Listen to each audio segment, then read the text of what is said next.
नमस्कार. मी अरविंद विठ्ठल कुलकर्णी. अधोरेखितचा आजचा विषय आहे मराठी माणूस अभिजात झाला पाहिजे. मित्र हो, परवा चतुरंग प्रतिष्ठानच्या वतीनं विख्यात नादमधूर आणि गोड बासरीवादक हरिप्रसाद चौरसिया यांचा सत्कार करण्यात आला. त्यावेळेला ते असं म्हणाले की मी प्रयागराजचा आहे, पण महाराष्ट्रात राहिलो आणि मला महाराष्ट्र इतका आवडला आहे की पुढचा जन्म मला महाराष्ट्रात यावा अशी माझी परमेश्वराजवळ प्रार्थना आहे. मी विचार करत होतो या निमित्तानं. मला एक संस्कृत श्लोक आठवला. त्यातली एक ओळ दुर्लभम भारते जन्म अशी आहे. हा जो भारत देश आहे ही प्रत्यक्ष परमेश्वराची निर्मिती आहे असं योगी अरविंद म्हणालेले आहेत. हा इतका निसर्ग समृद्ध प्रदेश, भूमी जगात दुसरीकडे कुठेही नाही. तिन्ही बाजूनी समुद्र आहे, डोक्यावर हिमालय आहे. त्या अनुषंगानं हा श्लोक असावा किंवा काय असं मला वाटतं. पण दुर्लभम भारते जन्म असं त्यात म्हटलं आहे. सेनापती बापटांनी त्याला जोड दिली आहे. त्यांनी म्हटले दुर्लभम भारते जन्म महाराष्ट्रेषु अतिदुर्लभ. महाराष्ट्रात तुम्हाला जन्म मिळणं हे भाग्याचं जे परमावधीचं आहे. इतका महाराष्ट्र हा दुर्मिळ आहे. त्याचं कारण असं आहे की आपल्याला सह्याद्रीचं साहचर्य आहे आणि त्यामुळे आपल्यामध्ये, मराठी माणसामध्ये स्वातंत्र्याकांक्षा इतरांपेक्षा अधिक प्रमाणात प्रज्वलित झालेली असते असं ब्रिटिशांनी लिहून ठेवलेलं आहे. म्हणून ब्रिटिशांचा मराठी माणसावर राग जो होता तो ते इतरांपेक्षा अधिक देशभक्त आहेत यासाठी होता. शिवाजी महाराजांचं जे राज्य होतं ते भारतातल्या इतर सर्व राज्यांपेक्षा वेगळं होतं. त्याचं कारण असं होतं की सामान्य माणसाविषयी जिव्हाळा, कर्तृत्वाला समान संधी, व्यक्तिगत आणि सार्वजनिक चारित्र्याला महत्त्व आणि सरकारचा जो कारभार असेल तो चोख, ही चार शिवाजी महाराजांच्या राज्यकारभाराची वैशिष्ट्ये होती. त्यामुळे ते असाधारण असे राज्यकर्ते ठरले. सगळी परकीय आक्रमणं, अत्यंत प्रतिकूल परिस्थिती या सगळ्यांना मागे हटवून शिवाजी महाराजांनी हिंदूंचं राष्ट्र स्थापन केलं, हिंदवी स्वराज्य स्थापन केलं. हे त्यांचं कर्तृत्व असामान्य आहे. त्यांची रणनीती, त्यांची युद्धनीती, त्यांचं एकंदर सगळं भाषाविषयक धोरण आणि सर्वसामान्य माणसाविषयीचं धोरण हे असाधारण असं आहे. त्याचं पेशव्यांनी पुढे साम्राज्यात रूपांतर केलं. पण पुढे इंग्रज आले, आपला राज झाला. याचं कारण आपण स्वार्थी बनत गेलो. छोटी ध्येय आपण बाळगली, मोठी ध्येय सोडली. आणि मुख्य म्हणजे मराठी माणूस काल सुसंगत राहिला नाही. त्याच्या शस्त्राला ब्रिटिशांच्या शस्त्रापेक्षा धार कमी होती. सामरिक नीतीमध्ये तो आधुनिक झाला नाही. हे सगळं झालं, पण ब्रिटिश आल्यानंतर पुन्हा भारत सावरलेला आहे आणि त्याला कारण महाराष्ट्र आहे. पहा तुम्ही, लोकमान्य टिळक, स्वातंत्र्यवीर सावरकर, गांधी आणि नेहरू असे चार पुरुष घेतले ज्यांनी स्वातंत्र्य संग्रामात भाग घेतला आहे आणि भारत घडवण्यामध्ये ज्यांचा महत्त्वाचा वाटा आहे. तर तुमच्या एक लक्षात येईल की एकात्म भारत, एकसंध भारत, उद्योगप्रधान भारत, सैनिकीदृष्ट्या समर्थ भारत, मुसलमानांना राष्ट्रीय प्रवाहात खेचण्यासाठी स्वातंत्र्य संग्रामात वेगवेगळ्या चळवळी सुरू करणारा भारत आणि सामाजिक समरतेच्या दृष्टीनं जिवंत होणारा भारत, हे सगळं जर आपण लक्षात घेतलं तर टिळक आणि सावरकरांनी ज्या चळवळी सुरू केल्या त्या अधिक निर्मितीक्षम होत्या, अधिक सात्विक होत्या, अधिक सृजनशील होत्या आणि गांधी आणि नेहरू यांनी सुरू केलेल्या चळवळी या फसलेल्या आहेत. स्वातंत्र्य संग्रामात शेवटी नेतृत्व गांधी नेहरूंच्या हातात होतं आणि ते विश्वासघाताने भरलेलं आहे. अखंड भारत त्यांना करता आला नाही, त्यांना फाळणी करावी लागली आणि फाळणीची काही आवश्यकता नसताना हिंदूंची भूमी त्यांनी आक्रमक, क्रूर, रानटी अशा मुस्लिम लीगच्या राज्यकर्त्यांकडे त्यांनी दिली. त्यामुळे महाराष्ट्र हा नेहमी भारताला सावरत आलेला. हे सगळं मला आठवायचं कारण असं की काल मराठी भाषेला अभिजात भाषेचं स्थान केंद्र सरकारनं अर्पण केलेलं आहे. अभिजात भाषा होणं म्हणजे काय आपल्याला माहिती आहे की आता भारतामध्ये जी काहीतरी 450 विद्यापीठे आहेत, या सर्व विद्यापीठामध्ये मराठी भाषेचं शिक्षण तुम्हाला घेता येईल. अध्यापनाची सोय करावी लागेल कारण ती क्लासिकल लँग्वेज आहे. अभिजात भाषा म्हणजे क्लासिकल लँग्वेज.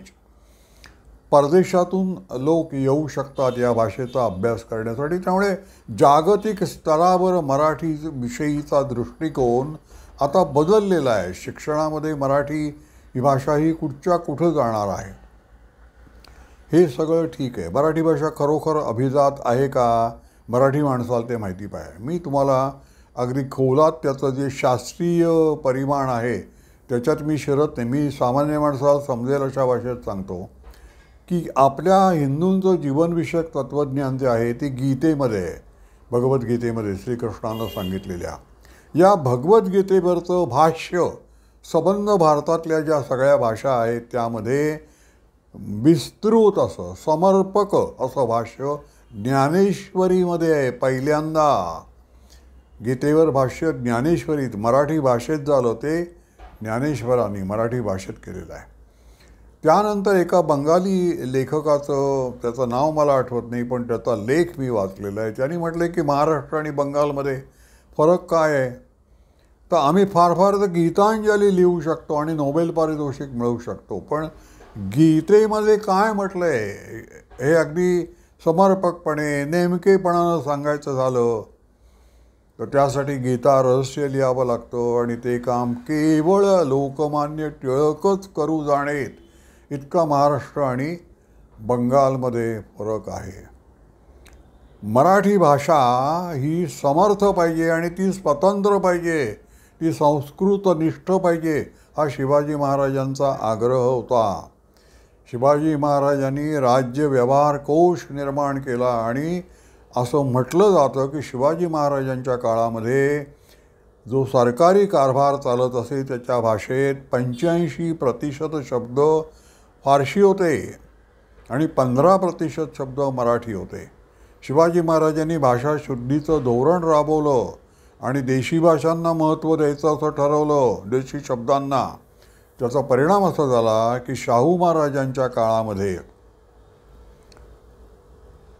85% शब्द मराठी आढळतात आणि 15% शब्द फारशी राहिले.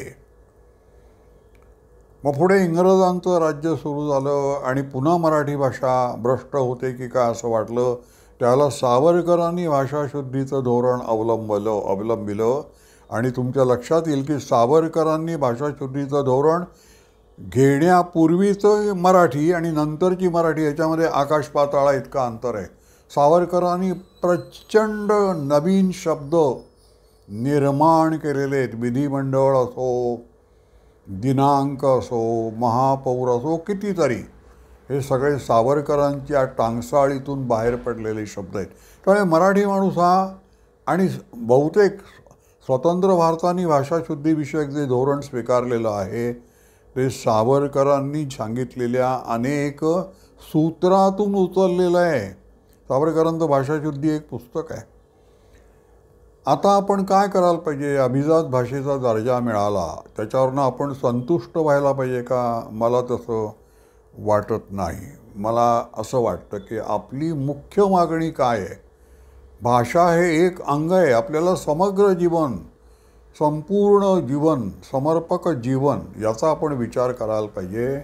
आणि त्यासाठी आपल्याला शिवाजी महाराजांनी जी राजनीती ठरविली त्या दृष्टीनं भारत सरकारचा कारभार चालला पाहिजे. त्यामुळे तुमचा आदर्श शिवाजी पाहिजे. त्यामुळे संपूर्ण महाराष्ट्राची मागणी, मग केंद्रातले मराठी मंत्री असतील, मराठी संसद सदस्य असतील, मराठी विधानसभा सदस्य असतील, त्या सगळ्यांची मागणी एक पाहिजे की शिवाजी महाराजांचा उल्लेख अधिकृतपणे हिंदवी स्वराज्याचे संस्थापक असा करा. संसदेसमोर शिवाजी महाराजांचा पुतळा उभा करा, अशी मागणी पाहिजे. आपल्याला भारतावर राज्य करायचे हे लक्षात ठेवा. त्या दृष्टीनं एक दोन आणखीन चळवळी मला ज्या सुचतात ते, मध्यंतरी आपले कुलभूषण यादव जे आहेत, पाकिस्तानात बंदी आहेत पहा, त्यांची मातोश्री आणि त्यांच्या पत्नी यांना भेटायला आपण खूप प्रयत्न केले आणि मग पाकिस्ताननं अनुमती दिली आणि मग भेट झाली पाकिस्तानात. त्याला मराठीत बोलायचं नाही अशी अट घातली पाकिस्तानने.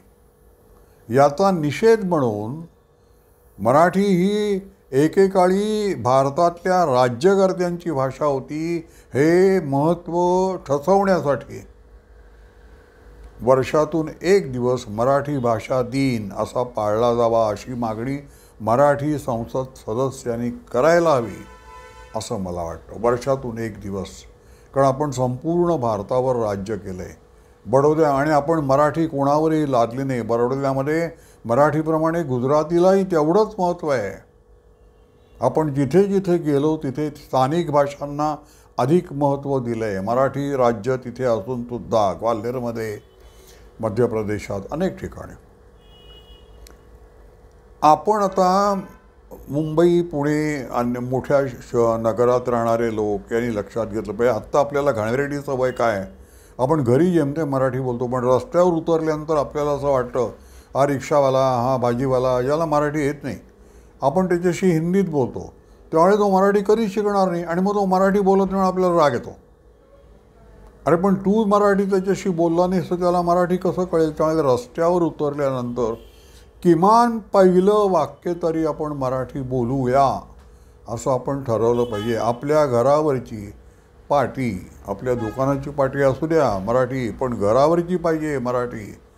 आणि आपण ज्या वास्तूत राहतो त्या वास्तूला खाली सर्व तिथे राहणाऱ्या लोकांची नावं असतात, ती इंग्रजीत असतात, रोमन लिपीत, ती मराठीत असली पाहिजेत.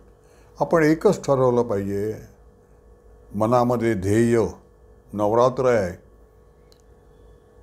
या नवरात्रातली जी ध्येय असतात ती जर व्रतस्थपणे आपण त्याचं आराधना केली, उपासना केली तर ती साध्य होतात.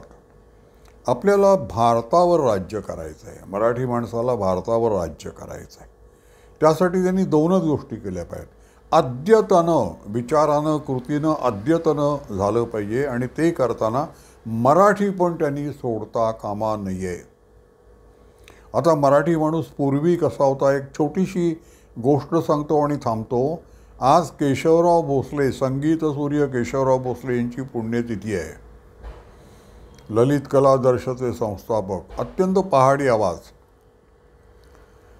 लोकमान्य टिळकांच्या स्वराज्य फंडाला सहाय्य करण्यासाठी बालगंधर्व आणि ललित कला दर्श या दोन, त्यावेळच्या 1920च्या आधीची गोष्ट आहे, या दोन संस्था एकत्र आल्या आणि त्या म्हणाल्या की संयुक्त मानपांचा प्रयोग करू. आणि मग केशवराव भोसले धैर्यधर आणि बालगंधर्व भामिनी. तर त्या नाटकामध्ये भामिनी धैर्यधराचे जोडे उचलते आणि छातीला लावते असा एक प्रसंग आहे. तो प्रसंग जेव्हा तालमीच्या वेळेला करायला लागले हे दोघे, तेव्हा केशवराव भोसले बालगंधर्वांना म्हणाले, हा प्रसंग आपण नाही करायचा.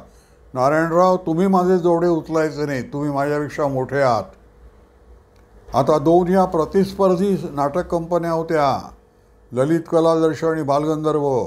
पण दोघांना एकमेकाशी एवढा प्रचंड आदर होता की केशवराव भोसले आपले जोडे बालगंधर्वांना उचलू देत नव्हते. असं वातावरण होतं त्या काळात.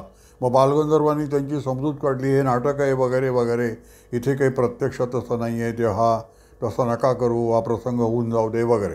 तो भाग वेगळा. सांगायचा मुद्दा असा, एकमेकाविषयी एवढी आदराची भावना प्रतिस्पर्ध्यांमध्ये सुद्धा त्यावेळेला होती. याच्यातून आपण काहीतरी शिकलं पाहिजे, तर आपला अभिजातपणा आपण व्यवस्थित सांभाळू शकू. माझा हा व्हिडिओ आपल्याला आवडला असेल तर लाईक करा, शेअर करा आणि सबस्क्राईब करा. धन्यवाद.